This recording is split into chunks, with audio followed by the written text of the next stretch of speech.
Menteri Pendayagunaan Aparatur Negara dan Reformasi Birokrasi Indonesia, Menpan RB Cahyokumolo meninggal dunia, Jumat, tanggal 1 Juli tahun 2022.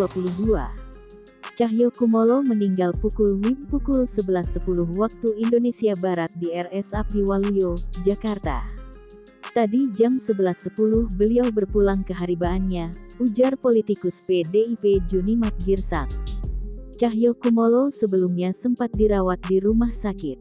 Pada Minggu tanggal 26 Juni tahun 2022, lalu atau 5 hari sebelum meninggal, putri kandung Cahyokumolo, Rahajeng Widiaswari mengatakan kondisi ayahnya saat itu sudah semakin membaik dan cenderung stabil. Sekarang kondisi bapak sudah membaik dan cenderung stabil. Intinya bukan seperti yang beredar yang mengatakan bapak koma atau tidak sadarkan diri. Itu tidak benar, kata Rahajeng Widiaswari, Minggu, tanggal 26 Juni tahun 2022. Meski begitu Rahajeng menyebut sang ayah sakit karena ada infeksi yang menyebar hingga ke paru-paru. Ada infeksi yang menyebar hingga ke paru-paru, kata Rahajeng.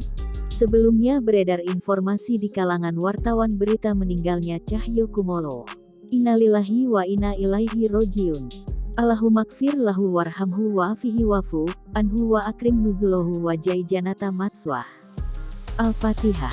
Telah kembali ke haribaan Allah yang Maha Pengasih dan Maha memiliki hambanya, Bapak Cahyokumolo, Menteri PAN dan RB, pada pukul 11.10 waktu Indonesia Barat di RS Abdi Waluyo, Jakarta.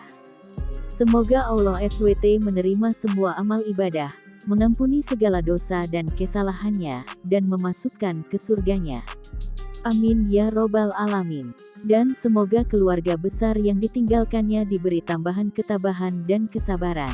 Azzamallahu aja'ahum wa ahsana aza'ahum. Amin.